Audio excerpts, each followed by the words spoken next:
أعمالنا من يهد الله فلا مضل له ومن يضلل فلا هادي له ونشهد أن لا إله إلا الله وحده لا شريك له ونشهد أن محمدا عبده ورسوله وأرسله بالهدى ودين الحق ليظهره على الدين كله ولو كره المشركون أما بعد. ആദരണീയനായ പാണക്കാട് സയ്യിദ് ഹമീദ് അലി ശിഹാബ് തങ്ങൾ അവരുകളെ, ആദരണീയരായ ഹാജി കെ മുഹമ്മദ് ഫൈസി, പ്രിയപ്പെട്ട സലീം അടക്കര, ആദരണീയനായ കാളാവ് സയ്യിദ് അലി മുസ്ലിയാർ ഉൾപ്പെടെയുള്ള ബഹുമാന്യരായ നേതാക്കളെ, ആദരണീയരായ അഹ്ലു സുന്നത്തി വൽ ജമാഅത്തിന്റെ കർമ്മധീരരായ ജ്യേഷ്ഠാന്തന്മാരെ, വിശിഷ്യ ചരിത്രം സൃഷ്ടിച്ച് മുന്നേറിക്കൊണ്ടിരിക്കുന്ന മനുഷ്യജാലിക തീർത്ത എന്റെ പ്രിയപ്പെട്ട SKSSFന്റെ പൊന്നനുജന്മാരെ, സഹോദരങ്ങൾ,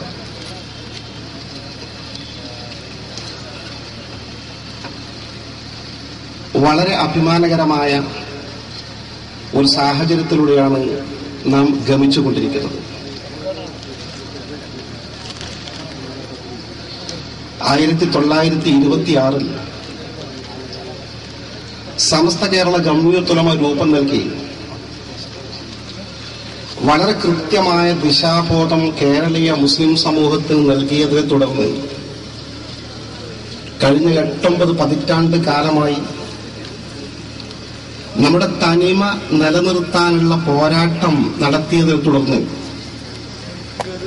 ഇന്ന് കേരളീയ മുസ്ലിം സമൂഹത്തിൽ മാത്രമല്ല, ലോക മുസ്ലിം സമൂഹത്തിൽ തന്നെ വളരെ അഭിമാനത്തോടുകൂടി തലയുയർത്തി നിൽക്കുന്ന ഒരു വിഭാഗമായി സുന്നത്ത് ജമാഅത്തിന്റെ മക്കൾ മാറിക്കഴിഞ്ഞു എന്ന അനുഭവം നിലവിലുണ്ട്.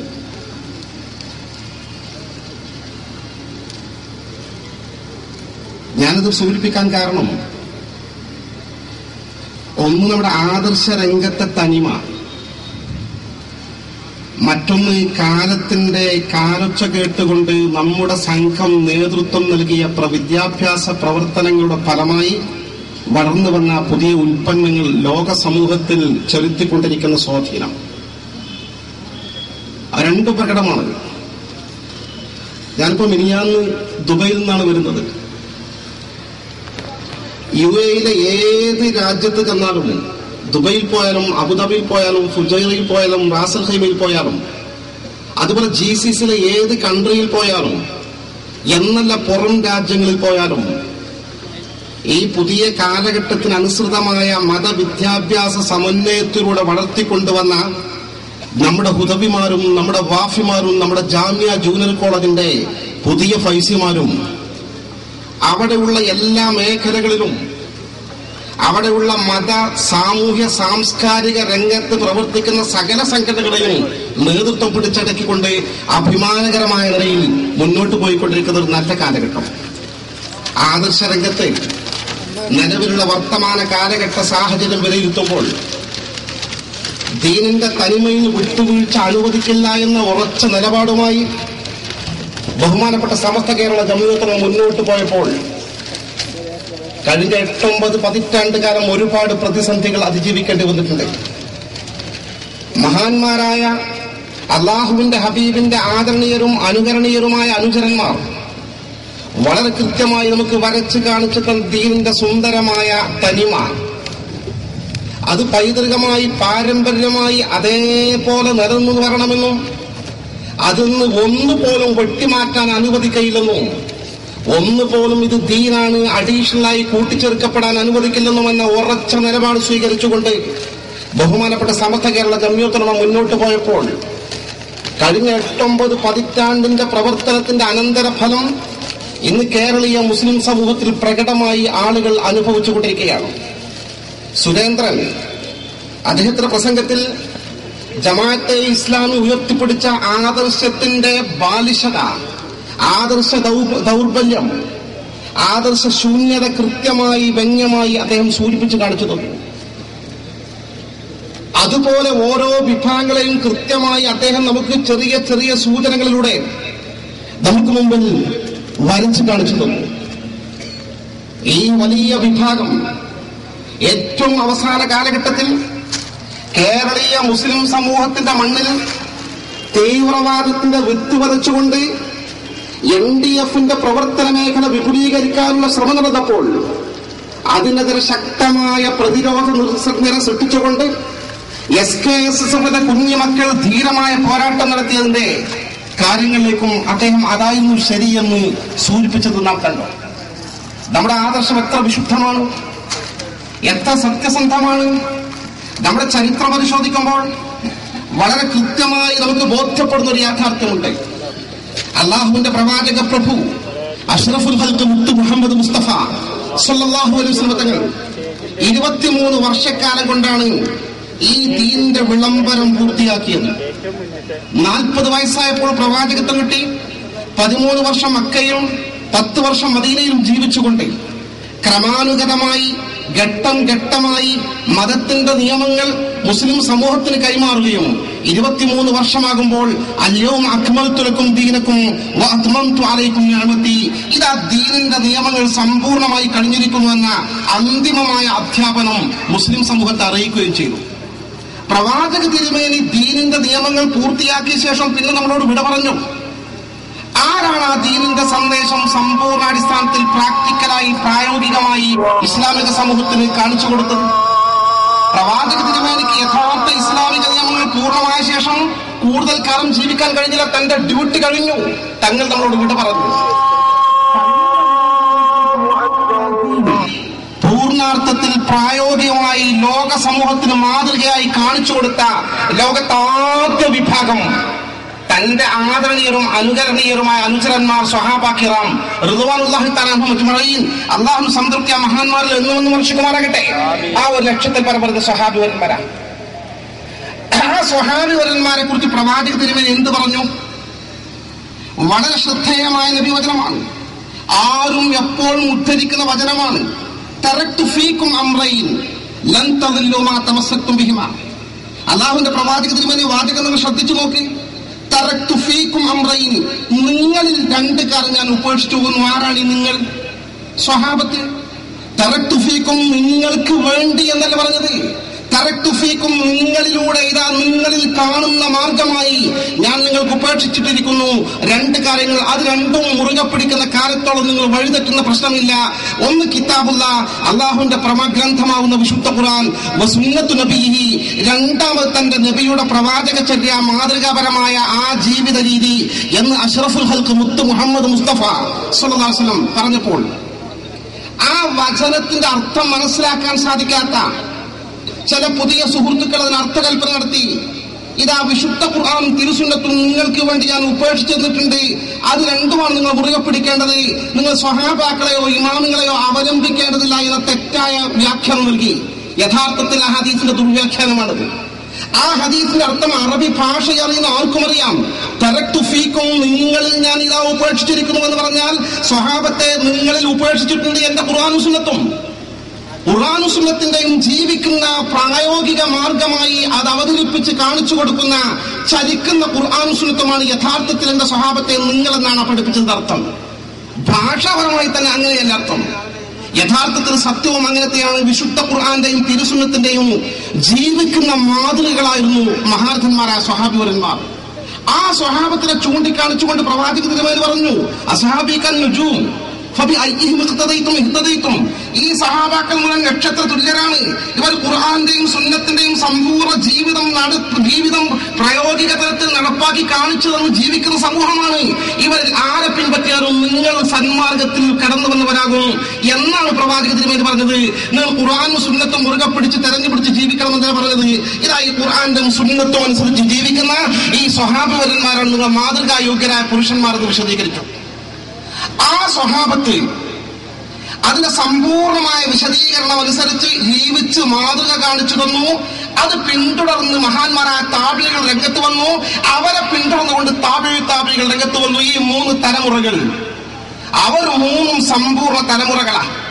വിശുദ്ധ ഖുർആനും തിരുസുന്നത്തും അനുസരിച്ച് സമ്പൂർണമായി ജീവിച്ച ആദ്യത്തെ തലമുറ സഹാബത്ത്, പിന്നെ തൊട്ടടുത്ത 2 തലമുറകളും ഈ 3 തലമുറകളും ദീനിന്റെ സമ്പൂർണ്ണ നിയമങ്ങൾ അനുസരിച്ച് ജീവിച്ച, ഖുർആന്റെയും സുന്നത്തിന്റെയും ജീവിച്ചിരിക്കുന്ന, ചലിക്കുന്ന മാതൃകകളാണെന്ന പ്രവാചക തിരുമേനി പഠിപ്പിച്ചുകൊണ്ട് ഒന്നുകൂടി വ്യക്തമാക്കി ആധികാരികമായി അടിവരയിട്ട് പറഞ്ഞു. സ്വഹീഹുൽ ബുഖാരി റിപ്പോർട്ട് ചെയ്ത ഹദീസിൽ ഖൈറുൽ ഖുറൂനി ഖർനി സുമ്മല്ലദീന യലൂനഹും സുമ്മല്ലദീന യലൂനഹും, ഒന്നുകൂടി തങ്ങൾ വ്യക്തമാക്കുന്നു, ഏറ്റവും നല്ലവരെന്ന് പറയുന്ന വിഭാഗം എന്റെ 1-ാം നൂറ്റാണ്ടിൽ ജീവിച്ച സ്വഹാബത്താ. കാരണം ഖുർആനും സുന്നത്തും അവരിലാണ് നാം നേർക്കുനേരെ കാണുന്നത്. സുമ്മല്ലദീനഹും, പിന്നെ അടുത്ത തലമുറ, സുമ്മല്ലദീനഹും 3-ാം തലമുറ. ഈ 3 തലമുറകൾ നല്ലവരാണെന്ന് അഷ്റഫുൽ ഖൽഖ് മുത്ത് മുഹമ്മദ് മുസ്തഫ സ്വല്ലല്ലാഹു അലൈഹി വസല്ലം സാക്ഷ്യപ്പെടുത്തുന്നു. ഈ 3 തലമുറകൾക്ക് ഇസ്ലാമിക ലോകം അതുകൊണ്ട് തന്നെ ഏകകണ്ഠമായി വിളിക്കുന്നു. അവരാണ് സലഫു സാലിഹ്യങ്ങൾ, നല്ലവരായ മുൻഗാമികൾ. ഈ 3 തലമുറ വഴി തെറ്റിയിട്ടില്ലെന്ന കാര്യം തീർച്ച. നമ്മുടെ മറുഭാഗത്ത് നിൽക്കുന്ന മുജാഹിദ് പ്രസ്ഥാനം പോലും സലഫി സമൂഹം 3 തലമുറകൾ വഴിതെറ്റിപ്പോയി എന്ന് പറയില്ല. ജമാഅത്തെ ഇസ്ലാമിക്ക് ഇത് പറയാൻ പറ്റില്ല, തബ്ലീഗ് ജമാഅത്തിന് ഇത് പറയാൻ പറ്റില്ല, ഖാദിയാനി വിഭാഗത്തിന് ഇത് പറയാൻ പറ്റില്ല. ഒരു വിഭാഗത്തിനും പറയാൻ കഴിയില്ല ഈ 3 തലമുറകൾ വഴിതെറ്റി. അതുകൊണ്ടാണോ മുജാഹിദ് പ്രസ്ഥാനം പോലും അവർക്ക് പേര് സ്വീകരിച്ച് സലഫി പ്രസ്ഥാനം. എന്താണ് ഈ സലഫി പ്രസ്ഥാനം എന്ന് പേര് വെച്ചതിന്റെ അർത്ഥം? പ്രവാചക തിരുമേനിയെ തുടർന്ന് വന്ന 1ഉം 2ഉം 3ഉം തലമുറയിൽ ജീവിച്ച നല്ലവരായ മുൻഗാമികളെ, സച്ചരിതരായ മുൻഗാമികളെ മാതൃക പിൻപറ്റുന്നവരാണ് ഞങ്ങളെന്ന് പ്രത്യക്ഷത്തിലെങ്കിലും പറയാൻ നിർബന്ധിതമായത് ഈ 3 തലമുറകളെ അംഗീകരിക്കുന്നതുകൊണ്ടാണ്. ഞാൻ പറയട്ടെ സുഹൃത്തുക്കളെ, അഹ്ലുസ് സുന്നത്തി വൽ ജമാഅത്ത് സമസ്ത കേരള നല്ലവർ അവരാണ് ഖുർആനും സുന്നത്തും അനുസരിച്ച് ജീവിക്കുന്നവരെന്ന് പ്രവാചക തിരുമേനി പഠിപ്പിക്കുമ്പോൾ നാം ശ്രദ്ധിക്കേണ്ട ഒരു ഘടകം, അഹ്ലുസ് സുന്നത്തി വൽ ജമാഅത്തിന്റെ ആ അടിസ്ഥാനം അല്ലെങ്കിൽ വേരുകൾ അല്ലെങ്കിൽ ബേസ്മെന്റ് ഏതാണ്? ഒരു സുന്നിയാണെങ്കിൽ കർമ്മരംഗത്ത് 4 മദ്ഹബ് അംഗീകരിക്കുന്നു: ഷാഫി, ഹനഫി, ഹംബലി, മാലിക്കി. ഈ 4ഉം സുന്നത്ത് ജമാഅത്തുകാർ അംഗീകരിക്കുന്ന മദ്ഹബുകളാണ്. വിശ്വാസ രംഗത്താണെങ്കിൽ മഹാനായ ഇമാം അബുൽ ഹസൻ അശ്അരി, അബു മൻസൂർ മാതുരിദി, ഈ 2 മാർഗവും പിൻപറ്റുന്നു. ഈ 6 ആളുകളെ കുറിച്ച് നിങ്ങൾ പരിശോധിച്ചു, നമ്മുടെ ബേസ്മെന്റ് അതാണല്ലോ. നമ്മുടെ അടിത്തറ, നമ്മുടെ അടിസ്ഥാനം, നമ്മുടെ പാരമ്പര്യം ചെന്നെത്തി നിൽക്കുന്ന എവിടെയാണ്? നമ്മൾ ഷാഫി മദ്ഹബുകാരാണ്. ഈ 4 മദ്ഹബിന്റെ ഇമാമുകളുടെ ജീവചരിത്രം നിങ്ങൾ പരിശോധിച്ച് നോക്കി. ഈ 3 നൂറ്റാണ്ടിന്റെ ഉള്ളിലാണ്. 3 നൂറ്റാണ്ടിന്റെ പുറത്തല്ല, ഉള്ളിൽ ജീവിച്ചവരാണ് അവർ. നമ്മുടെ മഹാനായ ഷാഫി റഹിമഹുല്ലാഹ് മഹാനവറുകൾ ജനിച്ചതെന്ന നിങ്ങൾ പരിശോധിച്ച് നോക്കി. ഹിജ്റ 150 ജനിച്ചത്, വഫാത്തായത് 204. ഈ 3 നൂറ്റാണ്ടിന്റെ ഉള്ളിൽ ജനിച്ചവരാണ്. നമ്മുടെ അഖീദയുടെ 2 ഇമാമുകൾ നിങ്ങൾ പരിശോധിച്ച് നോക്കി. മദ്ഹബിന്റെ 4 ഇമാമുകളെ പോലെ തന്നെ നമ്മുടെ വിശ്വാസ പ്രമാണങ്ങൾ നമ്മൾ സ്വീകരിക്കാൻ വേണ്ടി അവലംബിക്കുന്ന ആ ഖുർആനും സുന്നത്തും അനുസരിച്ച് നമുക്ക് പഠിച്ച് പകർത്തി കൈമാറിത്തന്ന ഈ 2 ഇമാമുകളും 3 നൂറ്റാണ്ടിന്റെ ഉള്ളിൽ ജനിച്ചവരാണ്, ജീവിച്ചവരാണ്. അവരെ പിൻപറ്റുമ്പോൾ നമ്മൾ എവിടെയാണ് വഴിതെറ്റുന്നത്? നമ്മുടെ പാരമ്പര്യത്തിന്റെ മഹത്വം അവിടെയാണല്ലോ. ഒരു മതരംഗത്ത്, കർമ്മരംഗത്ത് ഒരു മസ്അലയിൽ ചെറിയൊരു തർക്കം വന്നാൽ, ഒരു അഭിപ്രായ വ്യത്യാസം വന്നാൽ, അല്ലെങ്കിൽ ഒരു സംശയം വന്നാൽ, സമസ്ത കേരള ജംഇയ്യത്ത് അജയ്യനായ ജനറൽ സെക്രട്ടറി ചെറുശ്ശേരി സൈനുൽ ഉലമ സൈനുദ്ദീൻ മുസ്ലിയാർ അവരെ സമീപിച്ചാൽ അള്ളാഹു മഹാനവകൾക്കും നമ്മുടെ ആലിമീങ്ങൾക്കും നമ്മുടെ സാദാത്തുക്കൾക്കും ദീർഘായുസ്സും ആഫിയത്തും ആരോഗ്യവും നൽകി അനുഗ്രഹിക്കുമാറാകട്ടെ. മഹാനവകൾ ഖുർആനും സുന്നത്തും പരിശോധിക്കുന്ന വിഷയമില്ല വിധി കൽപ്പിക്കാൻ. അത് തുഹഫ നോക്കുന്നു, ആ തുഹഫയിലെ വിധി അദ്ദേഹം പ്രഖ്യാപിക്കുന്നു. ആരാണ് തുഹഫ എഴുതി വെച്ചത്? ഇബ്നു ഹജർ ഹൈത്തമിയാണ്. ആരാണ് ഇബ്നു ഹജർ ഹൈത്തമി? കേരളത്തിൽ നമുക്ക് കർമ്മശാസ്ത്രം പഠിപ്പിച്ച് കൈമാറുന്ന സൈനുദ്ദീൻ മഖ്ദൂമിന്റെ അഭിവന്ദനായ ഗുരുവര്യനാണ്. ആരാണ് അദ്ദേഹത്തിന്റെ ആ ഗുരുവര്യന്മാരുടെ ശൃംഖലകൾ കടന്നു ചെന്ന് നോക്കിയാൽ അവസാനം കാണുന്നത് ഇമാമുൽ ശാഫിഈ റളിയല്ലാഹു അൻഹു. നോക്ക് നിങ്ങൾ, ഏതൊരു മതപരമായ കാര്യത്തിനും ഒരു സംശയം വന്നാൽ മഹാനായ ഇമാം ഷാഫി തങ്ങൾ ആ 3 നൂറ്റാണ്ടിന്റെ ഉള്ളിൽ ജീവിച്ച മഹാരഥന്മാരുടെ വിശദീകരണമാണ് നമ്മൾ ആശ്രയിക്കുന്നത്, അവലംബിക്കുന്നത്. ഒരു മസ്അല പോലും സമസ്ത കേരള ജംഇയ്യത്തുകളുടെ ചരിത്രത്തിൽ സ്വതന്ത്രമായി ഖുർആനും സുന്നത്തും ഗവേഷണം ചെയ്ത് കണ്ടെത്തിക്കൊണ്ട് ഈ ലോകത്ത് പ്രഖ്യാപിച്ചിട്ടില്ല എന്ന് വസ്തുതാപരമായ പരമാർത്ഥ. വിശ്വാസ രംഗത്തും അങ്ങനെ തന്നെയല്ലേ കാര്യം? ആ പാത പിന്തുടർന്നുകൊണ്ടാണ് ലോകത്ത് സുന്നത്ത് ജമാഅത്തിന്റെ സകലമായ ആളുകൾ മുന്നോട്ട് പോയിക്കൊണ്ടിരിക്കുന്നത്. നോക്കുമ്പോൾ കൃത്യമായ പാരമ്പര്യത്തിന്റെ നമ്മുടെ കണ്ണികൾ എത്തിച്ചേർന്നത് ആ സ്വഹാബിവരന്മാരുടെ, ഇമാമിങ്ങളുടെ സ്വഹാബിവരന്മാരുടെ അഷ്റഫുൽ ഖൽഖ് മുത്ത് മുഹമ്മദ് മുസ്തഫ സ്വല്ലല്ലാഹു അലൈഹി വസല്ലം. കേരളത്തിൽ തന്നെ നിങ്ങൾ പരിശോധിച്ച് നോക്കി, ഈ ദീനിന്റെ വെള്ളി വെളിച്ചം നമുക്ക് പകർന്നു തന്നതാരാണ്? ആദരണീയരായ സ്വഹാബിവരന്മാർ. ആ സ്വഹാബിവരന്മാരെ തുടർന്ന് കേരളത്തിൽ ഇസ്ലാമിക രംഗത്ത് വലിയ മുന്നേറ്റം നടന്നു. നൂറ്റാണ്ടുകൾ കടന്നുപോയി. രണ്ടാമത് നവോത്ഥാന സംരംഭങ്ങളുമായി കടന്നു വന്നത് മഹാനായ സൈനുദ്ദീൻ മഖ്ദൂമാരുടെ നേതൃത്വത്തിൽ പൊന്നാനി കേന്ദ്രീകരിച്ചാണ്. ആ പൊന്നാനി കേന്ദ്രീകരിച്ച് നടന്നു വന്ന നവോത്ഥാന പ്രവർത്തനങ്ങൾ വളരെ കൃത്യമായി പുതിയ ഒരാശയവും ഇവിടെ സമർപ്പിക്കാതെ, പുതിയൊരു ഗവേഷണവും ഖുർആനിലും ഹദീസിലും നിന്ന് കണ്ടെത്തി പൂർവികരുടെ മാർഗത്തിന് വ്യതിചലിച്ചൊരു മസലയും കണ്ടെത്തി അവതരിപ്പിക്കാതെ എന്താണോ സ്വഹാബിവരന്മാർ പഠിപ്പിച്ച് കൈമാറുന്ന ആ നിയമങ്ങൾ അതേപടി പരിഷ്കരിച്ചുകൊണ്ട് സമഗ്രമായി കാലത്തിനനുസൃതമായി സമർപ്പിച്ചുകൊണ്ട് അവരതിന്റെ ബേസ്മെന്റിൽ മാറ്റം വരുത്താതെ മുന്നോട്ട് പോയി. പിന്നെയും നൂറ്റാണ്ടുകൾ കഴിഞ്ഞു. മറ്റൊരു നവോത്ഥാനം ആവശ്യമായി വന്നപ്പോൾ 1926 മഹാനായ സയ്യിദ് അബ്ദുറഹ്മാൻ ബാലവി മുല്ലക്കോയ തങ്ങെന്ന ബഹുഭാഷാ പണ്ഡിതൻ സുന്നത്ത് ജമാഅത്തിന്റെ ഏറ്റവും വലിയ അമരക്കാരനായി മതരംഗത്ത് അഗാധമായ പാണ്ഡിത്യമുള്ള ആ വലിയ മനുഷ്യന്റെ നേതൃത്വത്തിൽ സമസ്ത കേരള ജംഇയ്യത്തുൽ രൂപീകരിച്ചുകൊണ്ട് മൂന്നാമതൊരു നവോത്ഥാന സംരംഭങ്ങൾക്ക് തുടക്കം കുറിച്ചു. അതിന്റെ വിജയകരമായ സരണിയിലൂടെയാണ് ഈ സമുദായം ഇന്ന് മുന്നോട്ട് ഗമിച്ചുകൊണ്ടിരിക്കുകയാണ്. അവിടെയാണ് നമ്മുടെ വിജയവും. നമുക്കെവിടെയും വഴിതെറ്റിപ്പോയിട്ടില്ല. വളരെ കൃത്യമായി ഈ മാർഗം പിന്തുടർന്നു പോരുന്നത് കൊണ്ട് തന്നെ ഈ മാർഗത്തിൽ നിന്ന് വ്യതിചലിപ്പിക്കാനും ശ്രമിച്ചുകൊണ്ട് കേരളീയ മുസ്ലിം സമൂഹത്തിൽ ആരൊക്കെ കടന്നു വന്നിട്ടുണ്ടോ അവരൊക്കെ നിഷ്കരുണം ചോദ്യം ചെയ്യാനും മുസ്ലിം സമൂഹത്തിന് അവരുടെ സത്യസ്ഥിതി ബോധ്യപ്പെടുത്തി കൊടുക്കാനും എക്കാലഘട്ടത്തിലും സമസ്ത കേരള ജംഇയ്യത്തുൽ അതിന്റെ കീഴ്ഘടകവും പ്രതിജ്ഞാബദ്ധമായിരുന്നു. അവരുടെ ആ പ്രവർത്തനത്തിന്റെ അനന്തര ഫലമാണ് ഇന്നും കേരളീയ മുസ്ലിം സമൂഹം ആസ്വദിച്ചുകൊണ്ടിരിക്കുന്നത്, അനുഭവിച്ചുകൊണ്ടിരിക്കുന്നത്.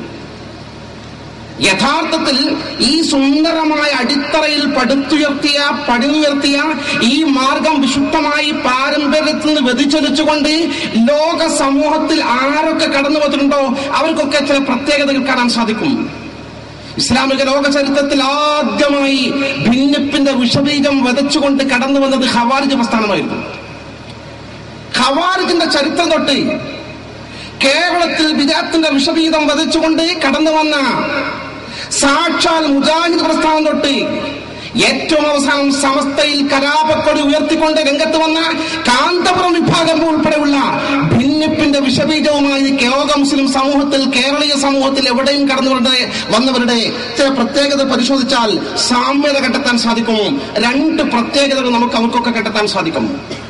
ഒന്ന്, ഇത്തരം ഭിന്നിപ്പിന്റെ ശക്തികൾക്ക് മുന്നിൽ നിന്ന് പ്രവർത്തിച്ചത് ഇവരറിഞ്ഞായാലും ശരി അറിയാതെയായിരുന്നാലും ശരി ജൂത ക്രൈസ്തവ സമൂഹമായിരുന്നു. ചരിത്രത്തിൽ നമുക്ക് കൃത്യമായി കാണാൻ കഴിയുന്ന സത്യമാണ്. നിങ്ങൾ കൃത്യമായി വിശകലനം ചെയ്ത് നോക്കൂ. ഇസ്ലാമിനെതിരെ പാരമ്പര്യമായി തുടർന്നു വരുന്ന ഈ സംശുദ്ധമായ മാർഗത്തിനെതിരെ ലോക ചരിത്രത്തിൽ എവിടെയായിരുന്നാലും കേരളത്തിലായിരുന്നാലും കടന്നു വന്ന ഏതൊക്കെ വിദഈ പ്രസ്ഥാനങ്ങളുണ്ടോ, ഏതൊക്കെ വിഭാഗീയ പ്രസ്ഥാനങ്ങളുണ്ടോ അവരുടെയൊക്കെ പിന്നിൽ നിന്ന് പ്രവർത്തിച്ചത് ഈ വിഭാഗീയതക്ക് വിഷബീജം വിതച്ച് വളവും നൽകി വളർത്തിക്കൊണ്ടുവന്നത് പിന്നിൽ നിന്ന് പ്രവർത്തിച്ചത് ജൂത ക്രൈസ്തവ ചാരന്മാരായിരുന്നു എന്ന് ചരിത്രം തെളിയിക്കുന്നു. ചാരന്മാർ നേർക്കുനേരെയാണ് വീടില്ലല്ലോ. ആരായിരുന്നു ഖവാരിജ് പ്രസ്ഥാനത്തിന്റെ പിന്നിൽ?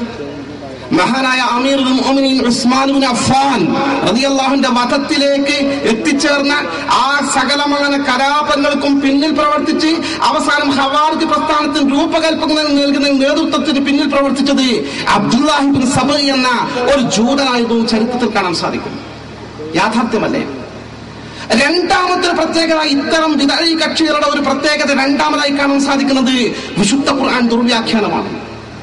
വിശുദ്ധ ഖുർആൻ ദുർവ്യാഖ്യാനം ജൂതന്മാരും ക്രൈസ്തവരും ഇസ്ലാമിക വിരുദ്ധ ചാരന്മാർ ഇസ്ലാമിനെ വികൃതമാക്കി തെറ്റിദ്ധരിപ്പിച്ച് ചിഹ്ന ഭിന്നമാക്കി നശിപ്പിക്കാൻ ശ്രമിക്കാൻ വേണ്ടി പിന്നിൽ അണിനിറന്ന് പ്രവർത്തിച്ചതിന്റെ ഫലമായി അവരുടെ പ്രവർത്തനം വിജയിച്ചതിന്റെ ഉദാഹരണമാണ് ഈ ഭിന്നിപ്പുകൾ എന്നതോടൊപ്പം ചേർത്ത് വായിക്കേണ്ടത്.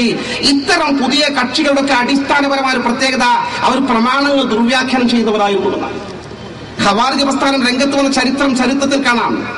മഹാനായ അലി റളിയല്ലാഹു അൻഹു, മഹാനായ മുആവിയ റളിയല്ലാഹു അൻഹു, ഈ രണ്ട് മഹാന്മാർക്കിടയിൽ വലിയ സംഘട്ടം നടന്നു, വലിയ യുദ്ധം നടന്നു. രണ്ട് വിഭാഗത്തിനിടയിൽ ചരിത്രപ്രസിദ്ധമായ യുദ്ധം. ആ ചരിത്രപ്രസിദ്ധമായ യുദ്ധത്തിൽ അവസാനം രക്തക്കളം സൃഷ്ടിച്ചുകൊണ്ട് ചോരച്ചാലുകൾ ഒഴുകിക്കൊണ്ട് ഇരു വിഭാഗവും പോരടിച്ച് രക്തസാക്ഷികളായി ആളുകൾ വീണുമരിച്ചുകൊണ്ടിരിക്കുമ്പോൾ മുആവിയ റളിയല്ലാഹുവിന്റെ പക്ഷത്തു നിന്ന് ഒരു കൂട്ടം സംഘത്ത് നേതാക്കന്മാർ അവരുടെ കുന്തത്തിന്റെ മുകളിൽ മുസ്ഹഫ് കുത്തിക്ക് കാഴ്ച കാണിച്ച് ആ മുസ്ഹഫ് ഉയർത്തി കാണിച്ച് അവരോട് മറുപക്ഷത്തോട് പറഞ്ഞു, നമുക്ക് ഈ ഖുർആൻ വെച്ചുകൊണ്ട് സമാധാനമാകാം, സന്ധിയാകാം, ചർച്ച ചെയ്യാമെന്ന്. മറുവിഭാഗം അലി റളിയല്ലാഹുവിന്റെ പക്ഷങ്ങൾ അവസാന നിമിഷം സ്വീകരിച്ചു. അങ്ങനെ ഖുർആൻ വെച്ച് മധ്യസ്ഥ ശ്രമത്തിന് ശ്രമിച്ചപ്പോൾ ഈ പറയുന്ന മുആവിയ റളിയല്ലാഹുവിന്റെ പക്ഷത്തു നിന്ന് ചർച്ചക്കായി തെരഞ്ഞെടുക്കപ്പെട്ടത് മഹാനായ അംർ ഇബ്നുൽ ആസ് റളിയല്ലാഹു അൻഹുവിനെയായിരുന്നു. മഹാനായ അബൂ മൂസ അശ്അരി റളിയല്ലാഹുവിന്റെ പക്ഷത്ത്, മഹാനായ അലി റളിയല്ലാഹുവിന്റെ പക്ഷം തെരഞ്ഞെടുത്ത പ്രതിനിധി മഹാനായ അബൂ മൂസ അശ്അരി റളിയല്ലാഹു അൻഹു ആയിരുന്നു. ഈ രണ്ട് പ്രതിനിധികളുടെ നേതൃത്വത്തിൽ ഖുർആൻ മുന്നിൽ വെച്ചുകൊണ്ട് ചർച്ച ചെയ്ത് ഇരു പക്ഷവും തമ്മിലുള്ള തർക്കങ്ങൾക്ക് തീരുമാനമാകാമെന്ന് കണ്ട് തീരുമാനമാകുന്നൊരു സാഹചര്യം വന്നപ്പോൾ ഒരു പക്ഷം ആളുകൾ രംഗത്ത് വന്നു. ജൂതന്മാരെന്ന് പിന്നും ചരിത്രത്തിൽ കാണാം. അവർ രംഗത്ത് വന്ന് പറഞ്ഞു, ഇനിൽ ഹുക്മു ഇല്ലാ ലില്ലാഹ്, വിധി കൽപ്പിക്കാൻ ഈ രണ്ട് വ്യക്തികൾക്ക് അധികാരമില്ല. ആരാണ് അബൂ മൂസ അശ്അരിയെ വിധി കൽപ്പിക്കാൻ ഏൽപ്പിച്ചത്? ആരാണ് അംർ ഇബ്നുൽ ആസ് വിധി കൽപ്പിക്കാൻ ഏൽപ്പിച്ചത്? ആരാണ് ഖുർആൻ പരിശോധിച്ച് വിധി കൽപ്പിക്കാൻ? അവരാരാണ്? ഇനിൽ ഹുക്മു ഇല്ലാ ലില്ലാഹ്, വിധി കൽപ്പിക്കാൻ അധികാരം ഖുർആനിന് മാത്രമേ ഉള്ളൂ, അള്ളാഹ്ക്ക് മാത്രമേ, അള്ളാഹും റസൂലും ഖുർആനും സുന്നത്തും മാത്രം പറഞ്ഞാൽ സ്വീകരിക്കുള്ളൂ. ഈ മഹാന്മാർ പറഞ്ഞാൽ അംഗീകരിക്കില്ല എന്ന് പറഞ്ഞുകൊണ്ട് ഇനിൽ ഹുക്മു ലില്ലാഹ് എന്ന സൂറത്ത് യൂസുഫിലെ ഖുർആൻ സൂക്തം വളച്ചൊടിച്ചുകൊണ്ട് മഹാന്മാരായ ഇമാമുകളെ, നേതാക്കന്മാരെ ചോദ്യം ചെയ്യുന്നതിന് വേണ്ടി ഖുർആൻ ദുർവ്യാഖ്യാനം ചെയ്തുകൊണ്ട് ഇത് മുദ്രാവാക്യമാക്കി ഉയർത്തിപ്പിടിച്ചുകൊണ്ടാണ് ഖവാരിജി പ്രസ്ഥാനം രംഗത്ത് വന്നത് എന്ന് സകലമായ ചരിത്ര ഗ്രന്ഥങ്ങൾ കാണാം. വളരെ പ്രകടമാണ് ഈ രണ്ട് ലക്ഷണം.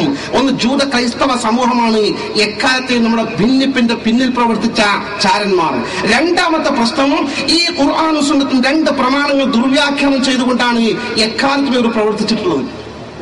അങ്ങനെ തന്നെയാണല്ലോ പ്രവാചക തിരുമേനി പഠിപ്പിച്ചതും.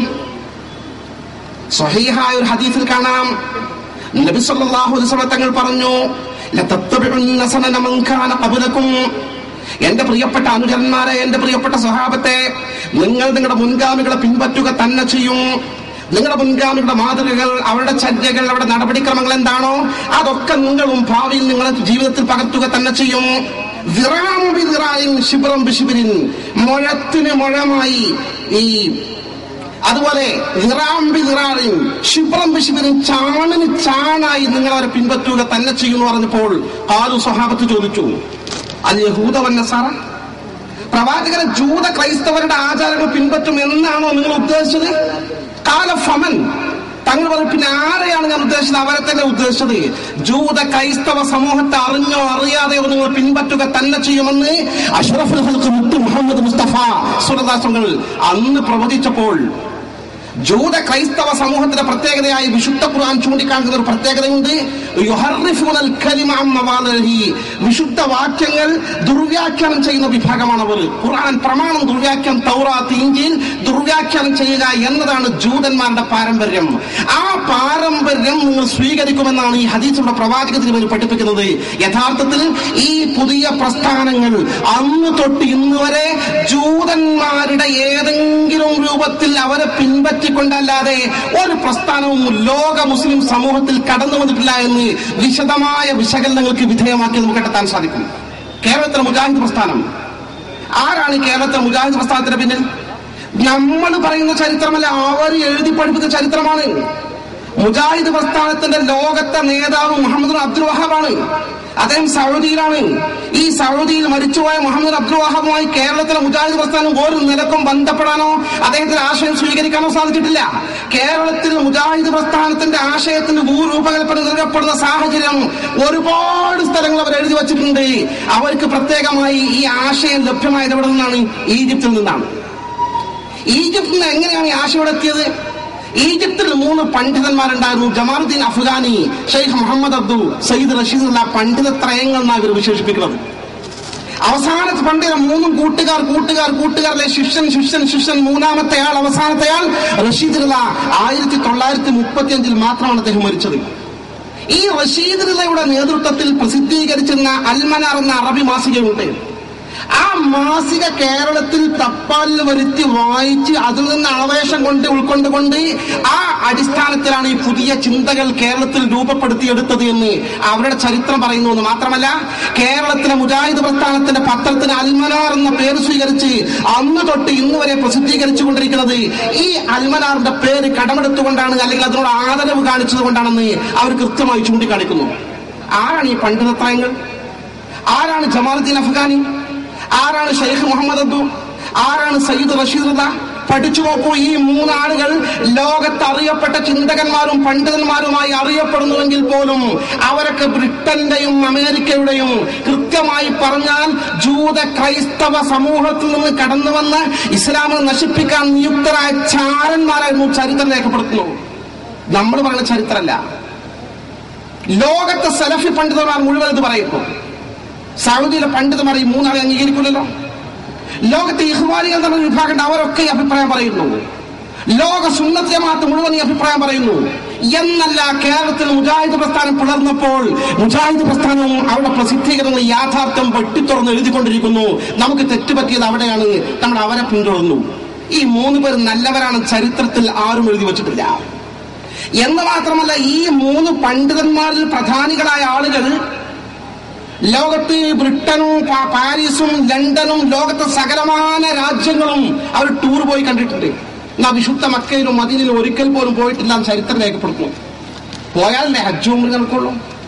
അവർ ചാരന്മാരായിരുന്നു.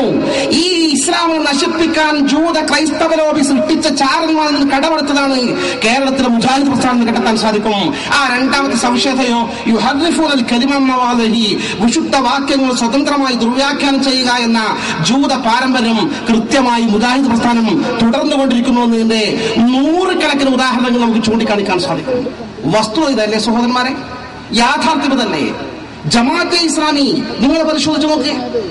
തബ്ലീഗ് ജമാഅത്ത് നിങ്ങൾ പരിശോധിച്ചു നോക്ക്. ഈ തബ്ലീഗ് ജമാഅത്തൊക്കെ നമ്മൾ ഈ കാണുന്ന ബാഹ്യമായ രൂപമല്ല. തബ്ലീഗ് ജമാഅത്തിന്റെ ആധ്യാത്മിക നായകന്മാരുടെ പാരമ്പര്യത്തിന്റെ വേരുകൾ ചെലുത്തുന്നത് സാക്ഷാൽ മുഹമ്മദ് അബ്ദുൽ വഹാബിലാണ്, വഹാബി പ്രസ്ഥാനത്തിലാണ്. യാഥാർത്ഥ്യമല്ല ഇത്? എന്തിനേറെ പറയുന്നു, സുന്നത്ത് ജമാഅത്തിന്റെ ലേബിളിൽ പ്രവർത്തിക്കുന്ന സാക്ഷാൽ കാന്തപുരം AP അബൂബക്കർ മുസ്ലിയാർ നേതൃത്വം നൽകുന്ന ഈ ഗ്രൂപ്പ്, അവർ പോലും എവിടെയാണ് ചെന്നെത്തി നിൽക്കുന്നതെന്ന് വിശകലനം ചെയ്താൽ ഞെട്ടിക്കുന്ന ചില യാഥാർത്ഥ്യങ്ങൾ പുറത്തു വരും. ഒരു പക്ഷേ കാന്തപുരം ഗ്രൂപ്പിലെ എല്ലാവരും അറിയണമെന്നില്ല. മഹാനായ അമീറുൽ മുഅ്മിനീൻ ഉസ്മാൻ ഇബ്നു അഫ്ഫാൻ റളിയല്ലാഹു അൻഹു ക്രൂരമായി കൊല ചെയ്തത് സ്വഹാബക്കൽപ്പെട്ട ആളുകളാണ്. അവരറിഞ്ഞിട്ടില്ല പലരും ഇതിന്റെ പിന്നിൽ പ്രവർത്തിച്ച ചാരന്മാരുടെ പ്രവർത്തനങ്ങൾ. സത്യത്തിൽ ഉസ്മാൻ ഇബ്നു അഫ്ഫാൻ അല്ലാഹുവിന്റെ ഹബീബ് സ്വഹാബത്തിനെ മൊത്തം പ്രശംസിച്ചു. പക്ഷേ പേരെടുത്തുകൊണ്ട് 10 ആൾ സ്വർഗത്തിലാണെന്ന് നമ്പറിട്ട് പറഞ്ഞ കൂട്ടത്തിൽപ്പെട്ടതാണ് ഉസ്മാൻ ഫിൽ ജന്ന. ഉസ്മാൻ സ്വർഗത്തിലാണ്, ഉസ്മാന്റെ കാര്യത്തിൽ ആരും സംശയിക്കണ്ട. ആ ഉസ്മാൻ അല്ലാഹുവാണ് വകവരുത്തിയത് ഒരു കൂട്ടം ആളുകൾക്ക് കശാപ്പ് ചെയ്തിട്ടത്. ആ ഉസ്മാന്റെ ചോരത്തുള്ളികൾ തെറിച്ചു വീണ മുസാഫ് ഇന്നും ലോകത്ത് മ്യൂസിയത്തിൽ സൂക്ഷിച്ചു വെച്ചിട്ടുണ്ട്. നോക്ക് നിങ്ങൾ, ഇത് ചെയ്ത ആളുകൾ അറിയുന്നില്ല ഇതിന്റെ പിന്നിൽ പ്രവർത്തിച്ച പ്രവർത്തനങ്ങൾ. ഇതുപോലെ സാക്ഷാൽ ഇന്നത്തെ കാന്തപുരം ഗ്രൂപ്പിന്റെ ഈ മുടിക്കൂട്ടങ്ങളും ഏറ്റവും പുതിയതായി രംഗത്ത് വന്ന പ്ലേറ്റ് മുബാറക്കും വിശകലനം ചെയ്താൽ അതിന്റെ പിന്നിൽ പ്രവർത്തിച്ച പ്രവർത്തനങ്ങൾ ഇത് എവിടെ നിന്ന് വന്നു, എന്താണ് ഇതിന്റെ ഉള്ളടക്കമെന്ന് വിശദമായി വിശകലനം ചെയ്താൽ ജൂതന്മാരുടെ കൈകൾ നമുക്ക് കൃത്യമായി ഇതിന്റെ പിന്നിൽ കണ്ടെത്താൻ സാധിക്കും. ഞാനിതിപ്പോ വിശദീകരിക്കാൻ ആഗ്രഹിക്കുന്നില്ല. പക്ഷേ കാന്തപുരം വിഭാഗം ഒരു കാര്യം ശ്രദ്ധിക്കുന്നു. റസൂലുള്ളാഹി സ്വല്ലല്ലാഹു അലൈഹി വസല്ലം തങ്ങളുടെ വിശുദ്ധമായ കേശം ആ വിശുദ്ധമായ കേശത്തിനെ കുറിച്ച് കേരളത്തിൽ കഴിഞ്ഞ 2-3 വർഷക്കാലമായി വലിയ ചർച്ചകൾ നടന്നുകൊണ്ടിരിക്കുക. അവരുടെ ആളുകൾക്ക് പോലും നിഷ്കളങ്കർക്ക് ബോധ്യപ്പെട്ടു. ധാരാളം ആളുകൾ ഈ പക്ഷത്തേക്ക് വന്നുകൊണ്ടിരിക്കുകയാണ്. ഇക്കഴിഞ്ഞ ആഴ്ച ഞാൻ അല്ലൈന് കാന്തപുരം വിഭാഗത്തിന്റെ മുഷാവറയിൽ പ്രധാനിയായ ഒരു കുമരമ്പത്തൂർ അലി മുസ്ലിയാരുടെ മരുമകനുണ്ട്, നിഷ്കളങ്കനായ, അവിടെ അല്ലയിലെ ഒരു പള്ളിയിലെ ഔക്കാഫിന്റെ ഇമാം. അദ്ദേഹം ഇങ്ങോട്ട് മാറിയിട്ടുണ്ട്. മാറിയപ്പോ ഞാനിപ്പോ മാറിയതാ, ഞാൻ അദ്ദേഹത്തെ പോയി സന്ദർശിച്ചു. അദ്ദേഹം പറഞ്ഞു, ഉസ്താദെ, എനിക്ക് AP ഞാനതൊന്നും വലിയ വിഷയാക്കാറില്ലായിരുന്നു. AP സജീവ പ്രവർത്തന ഇനിയും വിഷയാക്കൂല, ഞാൻ അങ്ങനെ തന്നെ നിൽക്കുമായിരുന്നു അമ്മോഷന്റെ കൂടെ. പക്ഷേ കാന്തപുരം കൊണ്ടുവന്ന ഈ മുടി നബി തങ്ങളുടേതാണ് എന്ന് കാന്തപുരം പറഞ്ഞാലും ഞാൻ സ്വീകരിക്കും. ബർക്കത്തിന് പത്രക്ക മതി, അത് എന്തോ സത്യമോ അസത്യൊക്കെ മൂപ്പരും അള്ളി ആയിക്കോട്ടെ. പക്ഷേ ആ മുടി കത്തിപ്പോയപ്പോൾ പ്രവാചക തിരുമേനിയുടെ മുടി കത്തില്ല എന്ന് ലോകത്തെ ഇസ്ലാമിക ഗ്രന്ഥങ്ങളും ഹദീസുകളും പഠിപ്പിക്കുന്നുണ്ടല്ലോ എന്ന യാഥാർത്ഥ്യം ചൂണ്ടിക്കാണിക്കുമ്പോൾ ഈ കത്തിപ്പോയ മുടിയെ ന്യായീകരിക്കാൻ വേണ്ടി ഹബീബായ അഷ്റഫുൽ ഹൽഖ് മുത്ത് മുഹമ്മദ് മുസ്തഫ സ്വല്ലല്ലാഹു അലൈഹി വസല്ലം തങ്ങൾക്ക് ലോക മുസ്ലിം സമൂഹം വകവെച്ചു കൊടുക്കുന്ന തങ്ങളുടെ മുഅ്ജിസത്ത് ജീവിതകാലത്ത് മാത്രമല്ല വഫാത്തിന് ശേഷവും എക്കാലവും നിലനിൽക്കുമെന്ന സുന്നത്ത് ജമാഅത്തിന്റെ വിശ്വാസം ഇത് ഇവർ ചോദ്യം ചെയ്യുകയാണ്.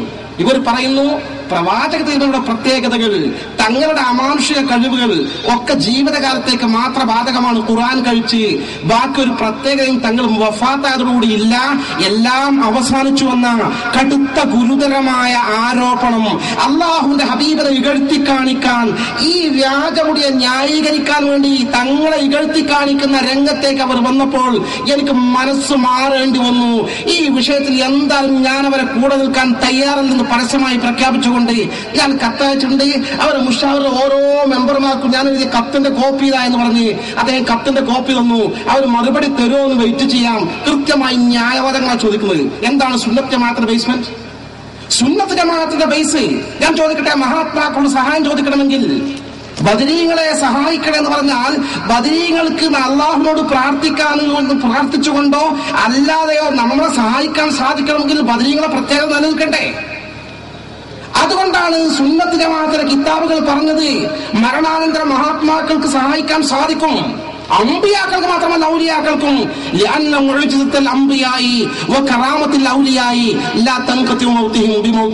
കാരണം അമ്പിയാക്കളുടെ മുഅ്ജിസത്ത് തങ്ങളുടെ മുഅ്ജിസത്ത് മാത്രമല്ല, ലോകത്ത് കടന്നു വന്ന സകലമായ അമ്പിയാക്കളുടെ മുഅ്ജിസത്തുകളും ഔലിയാക്കളുടെ കറാമത്തുകളും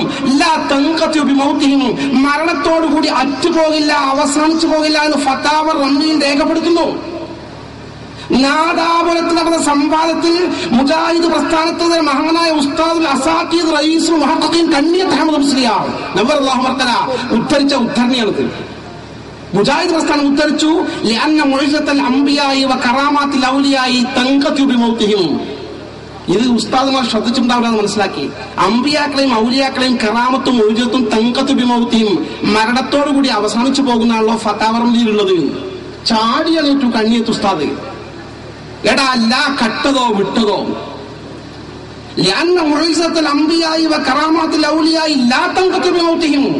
അമ്പിയാക്കളുടെ മുഅ്ജിസത്തുകളും ഔലിയാക്കളുടെ കറാമത്തുകളും അവിടെ മരണത്തോടുകൂടി അവസാനിച്ചു പോകില്ല എന്നാണ് കിതാബുള്ളത്. കിതാബുകൾ മുഴുവൻ മനസ്സിൽ കുറിച്ചിട്ട കണ്ണിയത്ത് ഉസ്താദ് ഇത് ചോദ്യം ചെയ്തപ്പോൾ മൈക്കില്ലാത്ത കാലഘട്ട കട്ടതോ വിട്ടോ എന്ന് ചോദിച്ചപ്പോ ആളുകൾക്ക് വലിയ ചർച്ചയായി. അങ്ങനെയാണ് സംവാദം പിരിഞ്ഞത്.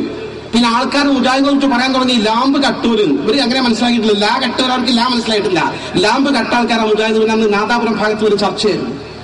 അത്രമാത്രം സുന്നത്ത് ജമാഅത്തിന്റെ അടിത്തറയായി വിശേഷിപ്പിക്കപ്പെടുന്ന ഈ തങ്ങളുടെ പ്രത്യേകത, മഹത്വം, മുഅ്ജിസത്ത് അത് അതേപടി നിഷേധിച്ചുകൊണ്ട് തങ്ങളെ ഇകഴ്ത്തി കാണിക്കുന്നത് ഈ വ്യാജ മുടിക്ക് വേണ്ടിയാണെങ്കിൽ എനിക്ക് തങ്ങളെ ഇകഴ്ത്തി കാണിക്കാൻ എന്റെ മനസ്സ് അനുവദിക്കുന്നില്ല.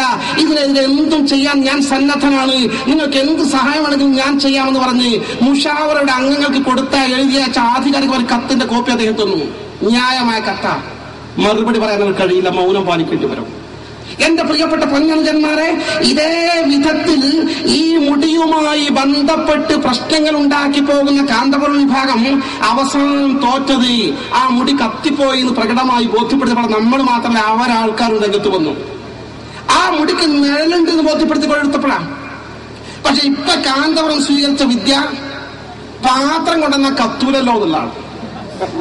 പക്ഷെ കാന്തപുരം വിഭാഗം ഒരു കാര്യം മനസ്സിലാക്കണം, ആ പാത്രത്തിന്റെ ഓരോ യാഥാർത്ഥ്യങ്ങളും അക്കമിട്ട് വിശദീകരിച്ചുകൊണ്ട് ഇൻഷാ അല്ലാഹ് അതിവിദൂരമല്ലാത്ത ഭാവിയിൽ കാന്തപുരത്തിന്റെ പാത്രം കത്തേണ്ടി വരില്ല. അത് ചവിട്ടിച്ചാഴ്ത്തി ഭിന്നമാക്കി കളയാവുന്ന വിധത്തിലുള്ള ജൂത സൃഷ്ടിയാണ് ഇതിന്റെ പിന്നിലെന്ന് ബോധ്യപ്പെടുന്ന ദൃഷ്ടാന്തങ്ങൾ നമുക്ക് ലഭ്യമായിരിക്കുകയാണ്. ജൂതന്മാരാണ് ഇതിന്റെ പിന്നിൽ. വളരെ കൃത്യമായി ജൂതന്മാർ പ്രവർത്തിച്ചുകൊണ്ടിരിക്കുന്നു. അവരുടെ ഈ പ്രവർത്തനം വളരെ സമർത്ഥമായി ചില ആളുകൾ വിലയെടുത്തുകൊണ്ട് കേരളീയ മുസ്ലിം സമൂഹത്തിൽ ഭിന്നിപ്പുണ്ടാക്കാനും അള്ളാഹുവിന്റെ പ്രവാചകരുടെ പ്രത്യേകത ഇല്ലെന്ന് സമൂഹത്തെ ബോധ്യപ്പെടുത്തിക്കൊണ്ട് മുസ്ലിമുകളുടെ വിശ്വാസപരമായി ദുർബലമാക്കാനും നടത്തിക്കൊണ്ടിരിക്കുന്ന ഇത്തരം നീക്കങ്ങൾക്കെതിരെ നിതാന്ത ജാഗ്രത പുലർത്തിക്കൊണ്ട് നമുക്ക് പാവനമായ സമസ്ത കേരള ജംഇയ്യത്തുലമ സമസ്തക്കെതിരെ എന്ത് ആരോപണമാണ് ആർക്കാണ് ഉന്നയിക്കാനുള്ളത്? ജമാഅത്തെ ഇസ്ലാമിയുടെ തൗഹീദ് ശിഥിലമായി പോയി സുരേന്ദ്രൻ മനസ്സിലാക്കി. NDF-ന്റെ ആശയം തെറ്റിയെന്ന് സുരേന്ദ്രൻ വിശദീകരിച്ചു. പുറത്തുനിന്ന് പഠിക്കുന്ന ഒരാളാണ്. നമ്മൾ മാത്രമല്ല, മുസ്ലിമുകൾ മാത്രമല്ല, അല്ലെ? മുജാഹിദ് പ്രസ്ഥാനം തെളിവ് ആവശ്യമില്ല, അത് പൊടിഞ്ഞ് ആയിക്കൊണ്ടിരിക്കുകയാണ്. നിലനിൽപ്പില്ലാത്ത അവസ്ഥാവിശേഷം. സമസ്ത കേരള ജംഇയ്യത്തുലമയെ കുറിച്ച് ആർക്കാണ് എന്താണ് പറയാനുള്ളത്? കാന്തപുരത്തെ കുറിച്ച് അടുത്തറിയുന്ന സകലമായ ആളുകളും അദ്ദേഹത്തിന്റെ കാപ്പട്യങ്ങൾ തുറന്നു കാണിച്ചുകൊണ്ട് രംഗത്ത് വന്നുകൊണ്ടിരിക്കുകയാണ്. ഒരു കളങ്കവുമില്ലാതെ ഈ വിശുദ്ധമായ പൈതൃകത്തിന്റെ പാരമ്പര്യത്തിന്റെ ആ കണ്ണുകളിലൂടെ കടന്നു വന്ന ആ മഹത്തായ മാർഗത്തിന് നേതൃത്വം നൽകുന്ന സമസ്ത കേരള ജംഇയ്യത്തുലമ കരുത്ത് പകർന്നുകൊണ്ട് അതിന്റെ സുന്നി യുവജനസംഘ സംസ്ഥാന മഹാസമ്മേളനം ഇൻഷാ അല്ലാഹ് ഫെബ്രുവരി 14, 15, 16 തീയതികളിൽ കാസർഗോഡ് നടക്കുമ്പോൾ ഒരു പുതിയ ചരിത്രം തിരുത്തിയെഴുന്ന മഹാസമ്മേളനം വിജയിപ്പിച്ചുകൊണ്ട് സമസ്തക്കും ഘടകങ്ങൾക്കും ശക്തി പകർന്നുകൊണ്ട് എന്റെ പ്രിയപ്പെട്ട SKSS പ്രവർത്തകരെ നാം മുന്നോട്ട് പോവുക. അള്ളാഹു സഹായിക്കുമാറാകട്ടെ. ആണെന്ന് മാത്രം പ്രാർത്ഥിച്ചുകൊണ്ട് ദുആ ചെയ്യുന്ന അപേക്ഷയോടെ സ്വല്ലല്ലാഹു അലാ മുഹമ്മദിൻ വആലിഹി വസഹ്ബിഹി അജ്മഈൻ വൽഹംദുലില്ലാഹി റബ്ബിൽ ആലമീൻ.